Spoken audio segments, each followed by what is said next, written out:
E hoje nós começamos uma série maravilhosa que vai edificar e ministrar a sua vida. Amém, queridos? Amém, queridos?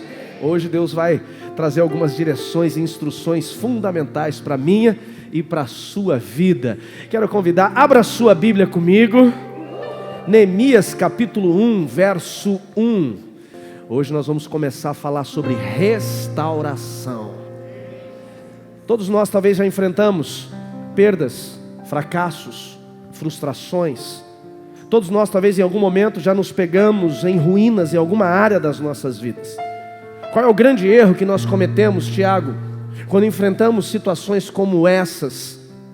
É que primeiro, nós não paramos para avaliar qual é o gerador, o motivo, Daiane, dessas ruínas, dessas frustrações. Nós não nos damos conta disso. Segunda situação é que nós não sabemos como reagir a um processo de ruína, não sabemos como reagir a um processo de perda, de fracassos. O grande ponto, Guilherme, que eu vejo a vida de algumas pessoas, Evanderson, quando elas enfrentam fracassos, ruínas, ele acha que se ele simplesmente determinar, sabe, a teologia do determinismo, eu vou determinar que isso vai acabar e em nome de Jesus você vai morrer determinando, vai ficar esturricado determinando. Se você não se posicionar, não muda. Esse negócio de vou dar uma palavra agora de ordem, você tem que ter autoridade para dar ordem. Só dá ordem quem tem autoridade, sim ou não? Dá para eu passar ali na frente do boteco, cheio de gente aglomerado, cheio de gente sem máscara, cheio de gente fazendo baderna, chegar e falar, eu estou dando uma ordem, fecha esse negócio. Eu resolvo isso? A única coisa que eu vou arrumar ali é uma briga e uma surra. Eles estão errados, estão ou não estão? Se tiverem nesse ponto, sim ou não? Mas eu não tenho autoridade para chegar ali e determinar que feche. Agora, se parar uma viatura da polícia militar e sair um policial militar com 1,60 m, com 60 quilos, sozinho da viatura e falar fecha, tem autoridade para fechar ou não tem? Tem. Então tem muita gente querendo dar ordem para coisas que ele já não tem mais autoridade. De onde vem a autoridade? A autoridade, ela vai vir muito daquilo que você está vivendo em Deus, daquele princípio que você estabeleceu em Deus. Então tem gente que está tentando determinar a restauração na vida dele sem autoridade para isso. Tem outros que querem viver a restauração e ele acha que vai viver esse processo de restauração com uma oração forte. O pastor faz uma oração forte e muda a história. A oração, ela tem poder, sim ou não? Mas tem que ter base para isso. Então nós vamos entender nessas 6 semanas como que Deus restaurou, como que Deus levantou o processo de restauração dos muros de Jerusalém que ruíram, que foram destruídos pela Babilônia e por Nabucodonosor. Então vamos lá. Nós vamos trabalhar então o livro de Neemias nessas 6 semanas. Cada semana a gente vai estudar um capítulo e entender uma fase deste processo. É poderoso mesmo. O livro de Neemias a gente usa muito para falar de liderança. Meus líderes aqui já passaram muito estudo comigo com Neemias. Não tem nada a ver com o que nós já estudamos, tá, gente? É maravilhoso ler e estudar a palavra de Deus, creio, porque ela se renova todos os dias, amém, queridos? Então se você pegar princípios de liderança em Neemias, você encontra. Mas se você quiser trazer princípios para a sua vida em família, você encontra. Se você quiser entender os princípios para a restauração, você encontra. A palavra de Deus, ela é maravilhosa. Neemias capítulo 1, do verso 1 ao 4, diz assim: Então as palavras de Neemias, filho de Acalias, e sucedeu que no mês do Quisleu, no ano 20º, estando eu, Neemias, em Suzã, a fortaleza, veio até mim Anani, um dos meus irmãos. Ele e alguns voltaram de Judá. Então perguntei pelos judeus que escaparam e que restaram do cativeiro, e também perguntei acerca da cidade de Jerusalém. E disseram-me: o restante que ficou do cativeiro, lá na província, estão em grande miséria e desprezo. O muro de Jerusalém ainda está fendido, as portas estão queimadas a fogo, a cidade está em ruínas. E sucedeu que, ouvindo estas palavras, eu me assentei e chorei e lamentei por alguns dias, e estive jejuando e orando perante o Deus dos céus. Quando nós começamos a estudar o livro de Neemias, Márcio, nós vamos compreender que este livro ele é totalmente voltado, Ezequiel, ao processo de restauração dos muros de Jerusalém, que foram destruídos décadas antes por Nabucodonosor e pelo exército da Babilônia. Então, quando você fala em Neemias, quando você fala em livro de Neemias, logo nós vamos compreender, Everton, que está falando sobre processos de restauração. Falando sobre uma reconstrução de um muro e portas que foram levantadas em 52 dias, algo assim que foi sobrenatural. Rupturas foram fechadas e aquele povo então volta a ser uma cidade, aquela cidade volta a ser uma cidade de fato, porque sem muros ela estava lançada, largada à mão dos inimigos e quem quisesse invadir. Então, quando nós falamos sobre muros e portas, aqui no capítulo 1 de Neemias já fala sobre isso, Juliana, nós vamos entender o que representa aqui, na cidade de Jerusalém, muros e portas. Para quem participou da série de mensagens que nós falamos sobre princípios e fortalezas, nós entendemos que as fortalezas, os muros de Jericó, eles tinham uma conotação. Lá era Jericó, a cidade inimiga, a fortaleza que eles iriam destruir para entrar, acessar a terra de Canaã, que representa a alma. Então, quando nós lemos a história de Jerusalém destruída, daí nós temos uma outra conotação dos muros. Os muros aqui falam de proteção. O que protege a minha e a sua vida contra os ataques dos inimigos? Princípios, valores e verdades. Então quais são, quando nós começamos a ser atacados pelos inimigos, o que nós precisamos entender, Nath? Que o inimigo ele vai querer atacar primeiro ele vai tentar atacar, ele vai tentar colocar no chão, ele vai tentar gerar ruína nos nossos muros e nas nossas portas. Então o inferno, quando ele quer tirar você do eixo, do propósito de Deus, quando ele quer comprometer você, a sua casa, a sua família, a primeira coisa que ele vai tentar tirar de você são os seus princípios. Porque o que protege você são as verdades, os princípios e os valores. Quem está me entendendo, diga amém. Eu já falei para você que orar para quando você sai da sua casa para trabalhar, para viajar, orar para Deus proteger a sua casa é uma oração tola de quem não sabe orar e não conhece a Bíblia. Que é isso, pastor? É. Você ora e fala assim, Senhor, não orar para o Senhor proteger, perdão, falei errado. Você orar para Deus colocar anjos para proteger a sua casa é uma oração tola. Senhor, eu estou viajando, cerca a minha casa com os teus anjos, que eles guardem a minha casa. O anjo do Senhor só vai guardar a tua casa enquanto você está lá. Por quê, pastor? Porque anjo não guarda coisas, anjo guarda, vocês aprenderam. Guarda pessoas. O que guarda a tua casa dela ser roubada? Princípios. Então, proteção, a proteção vai acontecer na minha e na sua vida quando nós estabelecemos princípios e vivemos um princípio. O que faz um casamento passar por ruínas? Não são apenas os ataques do inferno, mas os princípios que não foram estabelecidos nesse casamento. O que faz uma empresa, ela falir, ela quebrar? Ela não viver o princípio, o valor e a verdade. Quem está me entendendo, diga amém. Então, quando Nabucodonosor ele invade Jerusalém, a primeira coisa que ele faz, na verdade ele faz 3 cativeiros, Ele faz 3, são 3 invasões e cada invasão ele leva uma parte do povo cativo. E na última vez, deixa eu resumir aqui, vamos entender. O povo de Israel, eles começam a falhar.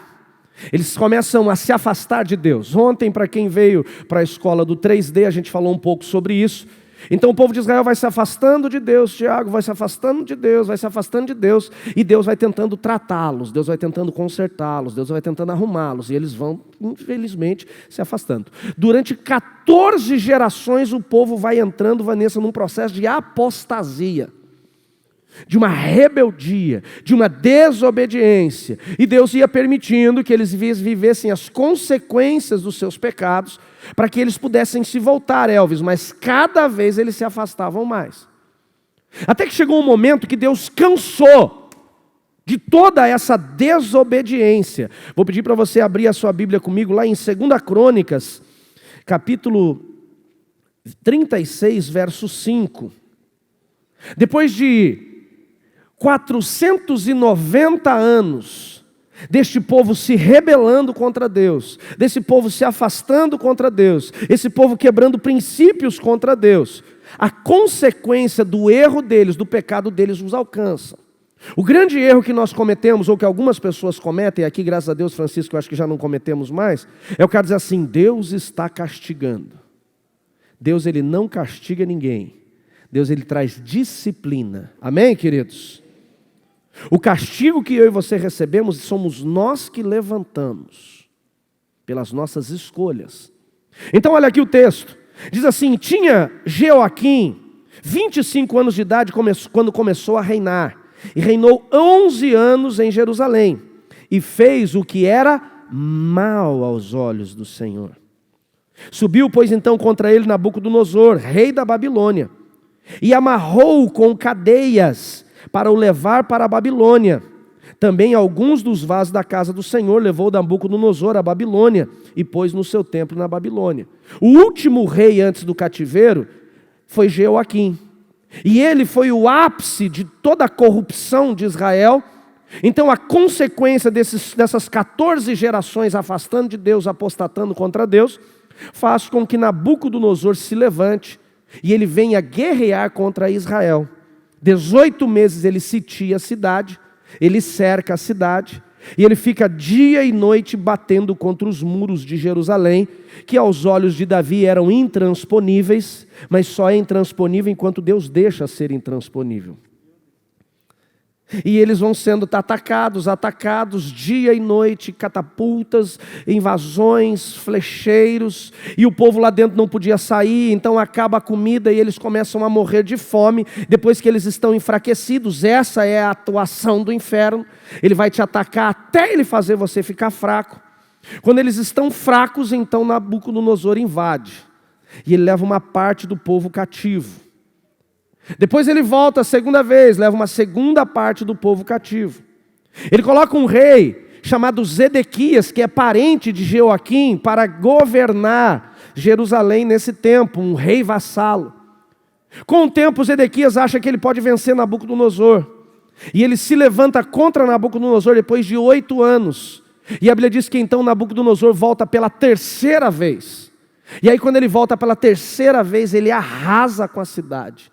Ele destrói o suntuoso templo de Salomão, ele destrói todo o muro de Jerusalém, coloca em terra, joga em ruínas, acaba literalmente com a cidade, e os poucos que ainda sobravam produtivos, ele leva cativo agora para Jerusalém.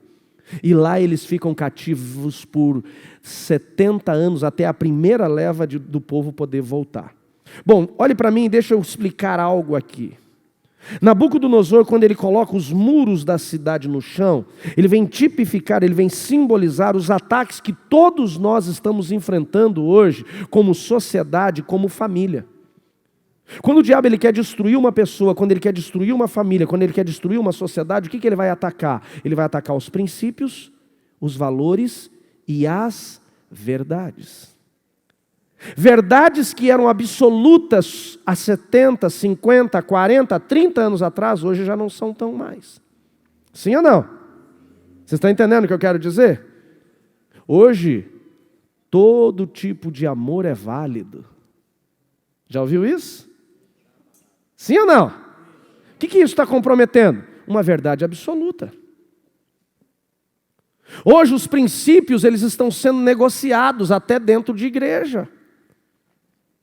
Hoje os valores eles são negociados. Hoje tem pastor que ele casa e descasa 3, 4 vezes e ele está no altar. E ele tem a cara de pau de dizer: não, é porque Deus me falou que eu casei com a mulher errada, agora eu vou achar certa. Miserável sem vergonha. Valores que estão sendo comprometidos. O que é isso? Ataques contra os nossos muros, porque quando você perde princípios, valores e verdades, você agora está desprotegido, não tem mais proteção. Essa tem sido a atuação do inferno. Então a Bíblia diz que quando o irmão, o parente de Neemias vem de Jerusalém, ele pergunta: como está a cidade? Ele diz: as portas estão queimadas, os muros estão fendidos. Foi colocado no chão. Não tem mais proteção. Tudo foi destruído. E quem destruiu? Nabucodonosor. Ele colocou tudo em terra. Agora por quê? Porque o povo desobedeceu. Onde que nós temos os nossos muros, a nossa proteção comprometida quando nós deixamos de viver a verdade, deixamos de viver os valores, deixamos de viver os princípios? Então não adianta, Priscila, nós queremos fazer a oração da determinação. Eu determino que isso vai acabar. Só vai acabar quando você voltar a restaurar o princípio que estava quebrado. Quando você restabelecer o valor que foi comprometido. Quando você trouxer de volta para a sua vida a verdade que ela foi abolida. Quem está me entendendo, diga amém. Enquanto isso não acontecer, não vai haver um processo de restauração.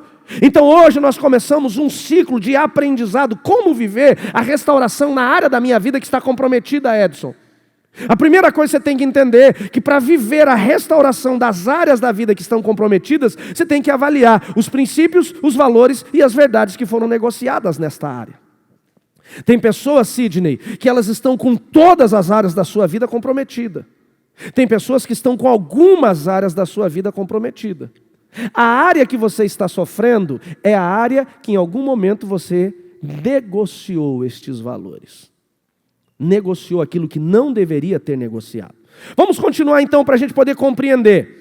Quando nós avaliamos toda a história da nação aqui de Israel, agora comprometida porque foram levados cativos, né? São levados cativos, são levados como escravos. Quando os muros, as portas, eles são destruídos, nós começamos a fazer uma avaliação. O que significa esta ruína? Por que eles entraram em ruína? Se você puder, vai comigo em Jeremias capítulo 21, verso 8. Esse povo, eles entraram num processo de ruínas. A cidade entrou num processo de ruínas. Quando nós falamos de restauração, nós precisamos entender o que nós precisamos o que nós precisamos trazer para restaurar para as nossas vidas. O que gerou? O que uma ruína ela vai trazer? Uma ruína ela vai trazer perdas, fracasso, vergonha, humilhação. Sim ou não? Tudo que se quebra, tudo que se rui, tudo que se fracassa, ele vai trazer essa vergonha, ele vai trazer esse processo. Foi exatamente isso que aconteceu com Israel. Agora Deus alertou eles muito tempo, como eu falei, 14 gerações Deus foi alertando. Vocês estão errando, vocês estão errando, vocês estão errando. E esse povo foi se afastando. Toda vez que eu e você quebramos um princípio, toda vez que eu e você negociamos um valor, toda vez que eu e você rejeitamos uma verdade, já vamos ler Jeremias lá. O que nós precisamos entender? Nós vamos atrair uma consequência. O que eu e você vivemos como destruição, o que eu e você vivemos como ruína em alguma área da nossa vida, ela não foi gerada por Deus. Esse negócio que Deus me castigou é coisa de gente que não lê a Bíblia e não conhece a Bíblia. Deus, ele não tem prazer no castigo de ninguém. Quem é pai ou mãe aqui? Teu filho está passando, você está bravo com ele, você dá uma rasteira, ele cai e fala, cai miserável. Você faz isso? O cara tem que ser muito ruim como pai para fazer isso, sim ou não? É verdade ou não é, gente? Mesmo que você esteja bravo com ele, ele passou por você, ele tropeçou, caiu, o que você faz? Você corre ajudar, mesmo que você esteja bravo. Sim ou não, gente? Por quê? Porque nós somos pais. A Bíblia diz, pode uma mãe esquecer do seu filho, todavia eu não me esquecerei de vocês. Porém, a Bíblia diz que Deus é um pai que corrige. Então a perda, o fracasso que muitas vezes eu e você enfrentamos, ela tem um processo do quê? De consequência das escolhas que nós fizemos. Então as consequências dos nossos erros, das nossas falhas, a consequência dos princípios que nós quebramos, primeiro elas vêm com um objetivo. Toda consequência ela tem um objetivo. Toda consequência ela vai gerar dor. E toda consequência que tem um objetivo e que gera dor, primeiro ela vem nos alertar. Anota aí, alertar. Toda dor, todo desconforto, toda a situação desconfortável que nós enfrentamos, espiritualmente, que vem para nossas emoções e até para as áreas materiais da nossa vida, tem um objetivo de alertar. Pastor, dá um exemplo claro. O cara está vacilando no emprego dele. Está vacilando, está roubando o chefe, está fazendo coisa errada. De repente, ele perde aquela promoção que ele recebeu, ele é rebaixado de cargo. O objetivo dele ser rebaixado de cargo é para matar ele? Não, é para alertar. Tem alguma coisa errada aí. O cara está vacilando no casamento, vendo o que não deve ver, falando o que não deve falar, conversando com quem não deve conversar. E ele vai nesse ciclo, de repente o casamento dele dá uma balançada. A mulher de repente fica nervosa, pega uma conversa, o negócio bagunça. O objetivo daquele desconforto foi para destruir o casamento dele? É para alertar, tem alguma coisa errada. Presta atenção. O cara está vacilando com dinheiro, colocando dinheiro onde não deveria, quebrando o princípio com o dinheiro. De repente ele bate o carro. Uma batidinha. Não estou dizendo que todo mundo que bate o carro agora está em pecado, por favor. Mas o cara sabe que ele está errado, está quebrando um princípio, bateu o carro. É para ele morrer aquela batida? É para alertar. Ei, tem alguma coisa errada aí. Mas o cara não aceita o alerta. Fala, não, é o acaso. Acontece com todo mundo. Alguém fala para ele, dá uma avaliada. Não. Agora está espiritualizando tudo, agora é muito crente. Agora é, tudo que o pastor Márcio fala, agora é princípio quebrado. Você está fazendo lavagem cerebral na tua mente. Já viu isso, né? Já ouviu isso, né? Eu sei disso. Já ou não viu? A tua igreja está fazendo a lavagem cerebral. Porque o cara quer fugir, nós vamos chegar na fuga daqui a pouco. Aí de novo ele passa por outra situação. Um dia bateu um paralama, outro dia bate a frente inteira. E agora, o que é? O cara não aceitou o alerta, agora ele passa pelo processo da correção. Correção. A consequência, a dor, o desconforto tem o objetivo de nos corrigir. Fazer a gente avaliar. O que é corrigir? Arrumar o que está errado. É para você parar e falar, opa, tem alguma coisa errada aqui, deixa eu arrumar esse negócio. Mas tem gente que o cara passa pelo processo do alerta, não aceita. Aí ele vem para o processo do quê? Da correção. Não aceita, rejeita. Aí na outra semana acontece o quê? Aquela mulher que só estava brigando, um dia ele chega em casa, as malas estão tudo prontas na porta. Ela fala, não te quero mais, não quero. Some da minha frente, não suporto olhar na sua cara. O cara passou pelo alerta, não entendeu. Passou pela correção, não entendeu. Agora ele vem para o processo da disciplina. É a vara.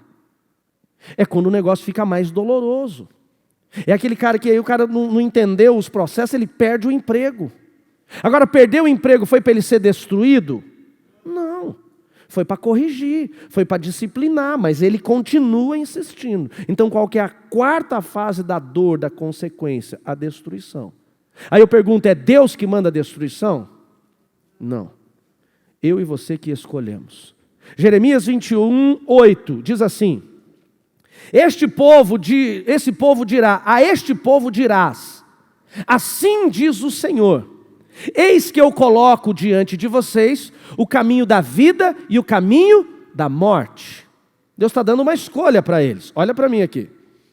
Deus está dando uma escolha para eles. Falou, agora, está vendo? Vocês estão fazendo tudo errado. Aqui é no tempo que Nabucodonosor cercou a cidade. É Jeremias, o profeta que não foi compreendido no seu tempo, que foi levantado para dar essa direção. Ele diz assim, Deus está dizendo que Ele está colocando sobre vocês dois caminhos, um de vida e um de morte. Quando a gente tem a opção do caminho da vida e da morte, Emerson, o que a gente avalia? Opa, o caminho da vida é o caminho que tudo é bom. Cupcake, tortas, milkshake, coisas doces, é ou não é? E o caminho da morte? É o caminho do espinho, do abrolho, o caminho da dor, o caminho da opressão, da angústia. A gente não pensa assim? Pois aqui nós vamos entender o caminho da vida e da morte que Deus dá agora para esse povo que está vacilando aqui, Wagner. Ele diz assim, eu ponho diante de vocês o caminho da vida e da morte. Olha aqui, o que ficar na cidade de Jerusalém quando Nabucodonosor invadir, vai morrer. Ou a espada, ou a fome, ou a pestilência. Mas o que sair e se render aos caldeus que estão cercando vocês, esse vai viver. Olha aí. Por que chegou nesse nível? Porque Deus alertou, eles não aceitaram. Deus corrigiu, eles não aceitaram. Agora Deus está disciplinando. Eu estou falando aqui, eu tenho dois caminhos. Esse caminho aqui é da vida, esse caminho aqui é da morte. Ele diz, esse daqui é para quem ficar na cidade. Você vai insistir em ficar em Jerusalém? Você vai morrer de fome, de peste ou a espada. Aí você fala, esse eu não quero. Qual que é o caminho bom? Ele falou, se entrega para ser escravo.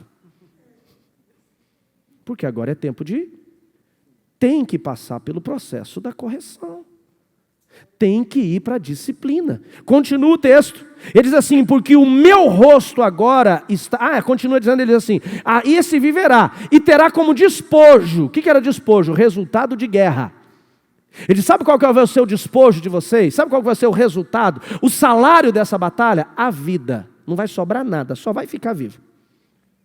Vai viver. Amém. Ele falou, se for para a Babilônia e ficar lá o tempo que você tem que ficar para o processo da tua disciplina, você vive. Mas se ficar aqui, morre. Ele diz, porque eu pus o meu rosto contra a cidade para o mal e não para o bem. Sim, assim diz o Senhor, na mão do rei da Babilônia, ele entregou essa cidade para ser queimada a fogo.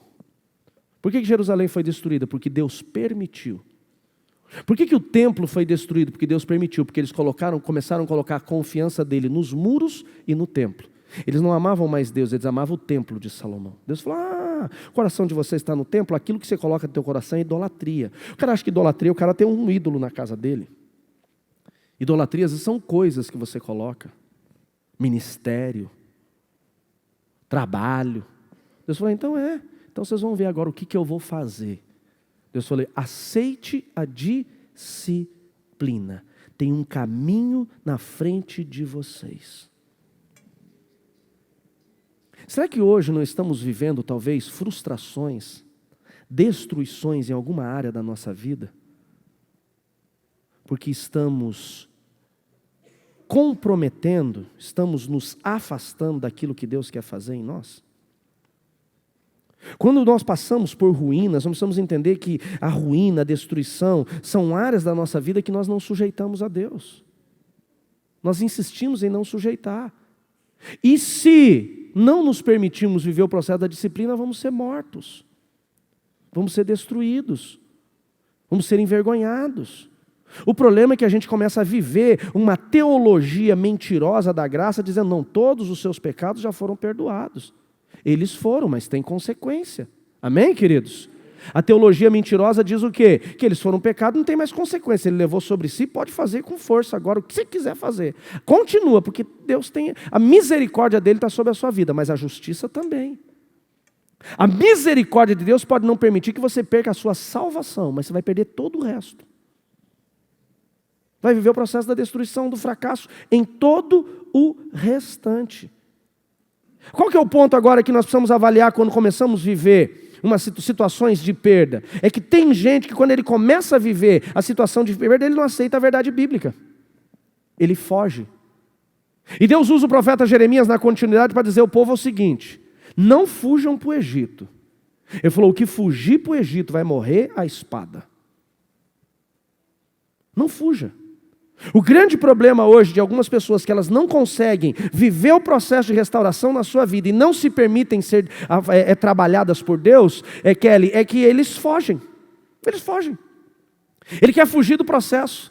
Se Deus começa a falar na igreja sobre confronto de pecados, sobre posicionamento, sobre santidade, ele muda de igreja. Hoje as pessoas elas querem personificar aquilo que eles vão ouvir. Por que o YouTube é bom para alguns crentes? Bom, entre aspas. Porque se ele começa a ouvir uma palavra que ele não gosta, ele muda de palavra. É verdade ou não é? Essa palavra é muito dura. Vamos para outra. Isso aqui não é para mim não, é para o Roberto. Vamos para o próximo. Agora aqui na igreja, não dá para o cara aplicar o pause e falar, pastor, muda a palavra. Não tem como. Ela já veio de Deus, amém, queridos? Não adianta fugir. O maior erro que eu e você podemos cometer nas nossas vidas é quando nós começamos a sofrer o processo do cativeiro, da prisão, da consequência. Nós começamos a ver o processo da perda, onde Deus ele quer corrigir a nossa vida, onde Deus quer trazer para nós uma disciplina, para a mudança, nós fugimos. A pior resposta que você pode dar para Deus num processo de correção é fugir daquilo que Ele está te dando como consequência da sua falha, do seu engano. Você não vai enganar a Deus. Não vai. Se tem gente que está fugindo do processo, eu vou dizer para você, só vai piorar. Fugiu do alerta, fugiu da correção, fugiu da disciplina. Só tem um caminho que você vai cair. Destruição final. Morte. Acaba tudo. E quantos judeus morreram porque insistiram em ir para o Egito ou insistiram em ficar na terra? Quando Anani ele chega, Edson, para conversar com Neemias, ele pergunta: como estão os judeus? Ele diz: os que ficaram na terra estão padecendo e morrendo de fome. Miséria. Está na miséria. Quando você insiste em não viver o processo de Deus na sua vida, você vai ser encontrado, vai ser atacado pela miséria daquilo que você escolheu. E por que nós ainda insistimos nisso? Porque infelizmente nós somos tolos. Então, pastor, como é que eu faço para viver o processo de restauração? Eu vou encerrar aqui, hoje eu não vou muito longe não. Já começou a ficar desconfortável, o povo começa a levantar e ir embora já, né? Não, estou brincando, olha para mim aqui, é só comigo. O que nós precisamos entender? A primeira coisa que eu preciso fazer para viver um processo de restauração na área da minha vida que está comprometida é parar e fazer uma avaliação de qual área está comprometida e o porquê essa área está comprometida.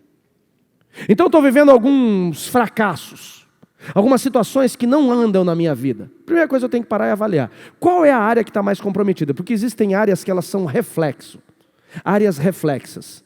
Eu estou vivendo, às vezes eu estou vivendo um processo de crise financeira, e a crise financeira começa a atacar o casamento. Quem está me entendendo, diga amém. Ou eu estou vivendo uma crise financeira, e a crise financeira começa a tirar o meu foco do trabalho, eu começo a perder produtividade no trabalho. Então a primeira coisa eu tenho que ter, Cristiano, uma avaliação bem clara. Qual de fato é a área que está comprometida? Qual é? Não a reflexo, aquela que é a área causa mesmo, aquela que é a área que está comprometida. A área que está comprometida é conjugal. Não, a área que está comprometida é profissional. A área que está comprometida é ministerial. Não, a área que está comprometida é financeira. Ok, entendi. Então agora eu vou para a segunda fase. O que me fez entrar nesse processo? O que causou esta perda? Então nós vamos entender o que foi destruído, quem destruiu e por que destruiu. Qual é a área que está destruída? Quem está destruindo essa área? E por que essa área foi destruída? Qual é o motivo dessa ruína? Quando nós fazemos uma avaliação aqui em Israel, qual foi o principal motivo da destruição de Jerusalém? Você consegue fazer essa avaliação? Qual que é o principal motivo da destruição de Jerusalém? É um principal aqui: apostasia. O que é apostasia? Os caras pecavam, se arrependiam, Deus era misericordioso, eles pecavam de novo, se arrependiam, Deus era misericordioso. Era essa apostasia, era um ciclo, bagunçando a vida deles, até que chegou uma hora que Deus falou: acabou. Aí você fala assim: Deus não foi misericordioso com eles? Foi durante 14 gerações. Durante 490 anos Deus foi misericordioso. Quem está me entendendo, diga amém. Mas até que chegou uma hora e Deus falou assim: ó, acabou a misericórdia, agora é justiça. Agora nós vamos corrigir esse negócio. Sabe quando aquele negócio você fica olhando para o seu filho e falando assim: eu vou te pegar. Eu vou te pegar. Pai, larga a mão de ser frouxo. Você fala que vai pegar, pega. Senão você deixa o menino sem vergonha. É ou não é? Olha, menina, eu vou te pegar. Olha aqui meu chinelo. Te tirou o chinelo, usa. Se pegou a vara, vai em frente. A galera não gosta muito quando eu falo isso. Pastor, mas isso mostra a misericórdia. É verdade, Deus foi misericordioso com eles. Mas eu pergunto, será que essa misericórdia, não estou dizendo que Deus errou, por favor, uma avaliação bem fria minha, Lilian. Será que essa misericórdia de Deus foi bom para o povo? Deus foi tão misericordioso por 490 anos, o que aconteceu com eles? Eles entraram em uma total desobediência, uma prostituição espiritual. Então quando eu vou fazer essa avaliação, por que eu vivi essa destruição? Por que eu estou em ruína e qual é a área da minha vida? A primeira resposta que você vai encontrar, com certeza, eu estou em ruína porque eu não submeti essa área da minha vida a Deus. Essa é a primeira resposta. Eu estou em ruína porque eu não submeti essa área não está dentro dos padrões, dos princípios. Eu quebrei princípio aqui, onde eu quebrei princípio o muro ruiu. Onde o muro ruiu, o inimigo entrou. Eu fui atacado. E eu estou vivendo hoje a consequência disso. Eu tenho que ter essa avaliação.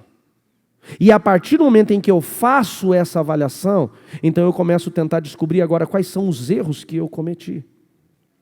Se eu estou passando, por exemplo, por um problema financeiro, constantemente, tudo que eu coloco a mão, o negócio acaba, rui, não vai, não acontece. Tem alguma coisa errada na minha vida financeira, então eu tenho que parar e fazer uma avaliação. O que está acontecendo aqui? Por que eu estou passando? São os 4 princípios da vida financeira que eu já ensinei para vocês.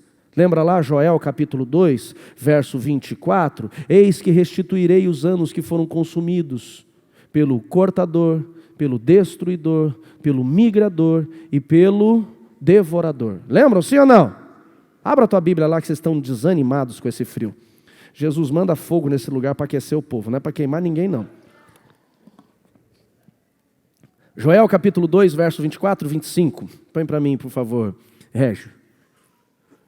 Então Deus está falando que Ele vai restituir. O que a gente coloca quando fala de restituição? A gente lê esse texto sem entender o contexto. O verso 25 direto, pode ser. Lê esse texto sem entender o contexto. Deus diz assim, ó. Eis que haverei de restituir os anos que foram consumidos pelo gafanhoto migrador, pelo assolador, pelo destruidor, pelo cortador. Vírgula. O que está escrito na continuidade? O meu grande exército que mandei contra vocês. Na tradução hebraica ele quer dizer assim, o grande exército que eu permiti alcançar vocês. Por que Deus permitiu? Na verdade foi a tua consequência que ativou isso. O teu erro que gerou a consequência da perda. Esses 4 gafanhotos, ele representa as 4 atuações malignas que agem na nossa vida financeira. Devorador age quando? Eu quebro o princípio do dízimo e da oferta. Destruidor age quando? Eu não vou trazer o princípio bíblico por causa do horário, vocês já ouviram muito, acho que falar sobre isso. Destruidor age quando? Quando eu sou ingrato. Ló foi ingrato com Abraão, perdeu tudo, destruído na cidade de Sodoma e Gomorra. Quem está me entendendo, diga amém.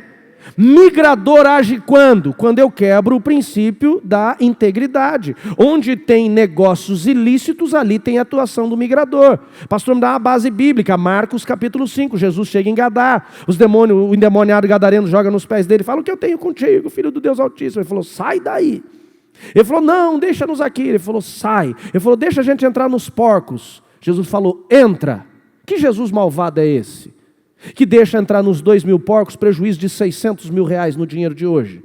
Bem que o porco está mais caro agora também, né? Já deve estar uns 700 mil aí o prejuízo. Por que Jesus deixou o dono da porcada, Evanderson, sofrer aquela perda de mais de R$500 mil no dinheiro de hoje? Porque quem cuidava dos porcos eram judeus. E na lei judaica era ilícito cuidar de porco. Quem está me entendendo, diga amém. Tudo que é ilícito tem migração. Então os demônios migraram do homem para os porcos.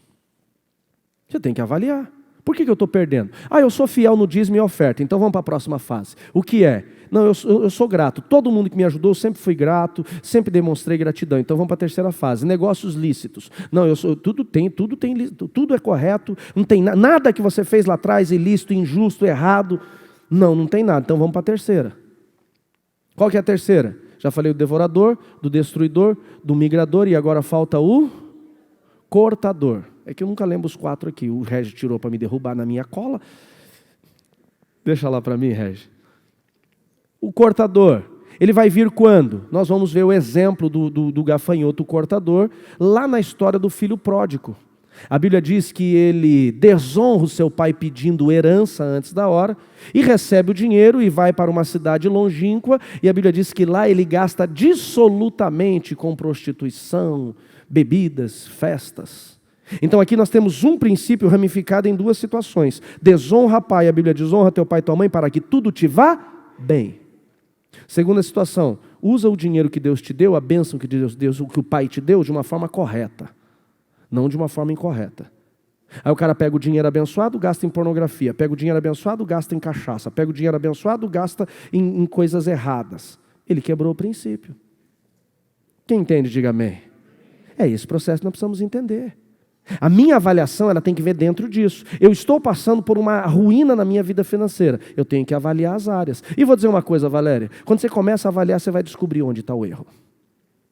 Você vai descobrir onde o princípio foi quebrado. O que ruiu os teus muros? Agora uma coisa você tem que entender. Ninguém aqui é obrigado a corrigir nada. Não é uma obrigação. Só que você tem que entender também. Se não corrigir, não vive a restauração. Quer viver a restauração na sua vida?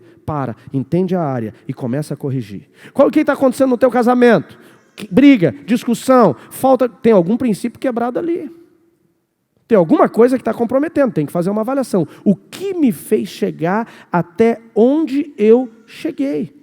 O problema é que nós muitas vezes queremos viver um processo de restauração, como eu falei, oração de determinismo. Oração forte do pastor. Não é oração que vai mudar a sua situação. É quando você avalia a área, avalia o que aconteceu e você começa a mudar. Agora, para a gente encerrar, vai lá comigo em Neemias capítulo 1, verso 6. Agora volta para o verso 6. O livro de Neemias é o livro da restauração, amém, queridos? Agora, quando que vai começar a restauração de fato? Capítulo 3 de Neemias. 2 em diante a gente já começa a ver. O capítulo 1, nós não vemos, Will, nem um sinal de restauração. Por quê? Porque onde não existe reconhecimento, confissão e mudança, não existe restauração. Pastor, eu sei onde eu errei. Então agora está na hora de você querer arrumar. Está na hora de você querer consertar. Está na hora de você querer colocar os princípios no lugar. Eu tenho que fazer isso. Diz lá em Neemias capítulo 1, verso 6. Estejam, pois, atentos os teus ouvidos e os teus olhos abertos para ouvirem a oração do teu servo, que eu hoje faço perante ti dia e noite. Quem está falando isso? Neemias. Para quem? Deus. Ele diz, Deus, atenta para o que eu vou falar. Atenta para a minha oração. Ele diz, eu vou fazer uma oração para o Senhor agora. Eu tenho feito uma oração, melhor dizendo, dia e noite. E para quem que ele tem feito essa oração? Ele diz, para os teus filhos, os filhos de Israel, os teus servos. Agora aqui depois da vírgula que o negócio começa a ficar bonito. Ele diz assim, porque hoje eu faço uma confissão. Cadê as intercessoras da igreja? Dá uma glória a Deus aí. Volta lá no texto. Ele se posiciona aqui como intercessor. Eu pergunto, foi Neemias que apostatou? Não, não era na geração dele. Foi Neemias que se prostituiu espiritualmente? Foi Neemias que desobedeceu os princípios do Senhor? Mas alguém tem que confessar e redimir. Tem coisas que talvez você está vivendo que os teus pais lá atrás... pastor, é maldição hereditária? Não, é consequência hereditária. Lá atrás eles quebraram e ninguém confessou. Enquanto não confessa, o negócio vai te perseguindo. Volta para o texto. Ele diz assim, ouve Deus as orações que eu faço dia e noite pelos filhos de Israel, os teus servos, e faço uma confissão pelos pecados de Israel, que temos, ele se coloca na brecha, cometido contra ti, também contra a casa de meu pai, que temos pecados. De todos nós corrompemos contra ti, não guardamos os teus mandamentos, não guardamos os teus estatutos, nem os juízos que ordenaste através do teu servo Moisés. Ele diz, nós estamos quebrando princípio. Capítulo 1, Ellen, ele confessa, ele reconhece, ele coloca o coração dele diante de Deus confessando os pecados. Capítulo 2, Deus dá graça e recurso para ele reconstruir os muros. Quer viver restauração na sua vida? Quer viver restauração em alguma área da sua vida? Primeira coisa, avalia o que está errado, confessa e arruma. Pastor, eu confessei, deixou? Se não deixou, vai continuar levando pancada. Posicionamento. Esse é um dos pontos principais para uma vida cristã. O problema é que hoje o evangelho está personalizado, a gente faz do jeito que a gente peca. A Bíblia não mudou, Deus não errou, e não vai errar na palavra dele, ela é eterna e viva. Não se engane, por favor, não se engane. Pastor, Deus é misericordioso? Continua sendo misericordioso, mas Ele também continua sendo justo. Eu quero, pastor, viver a restauração. Onde você errou? Quando errou? Como errou? E o que você está disposto a fazer para mudar? Fique de pé, por gentileza.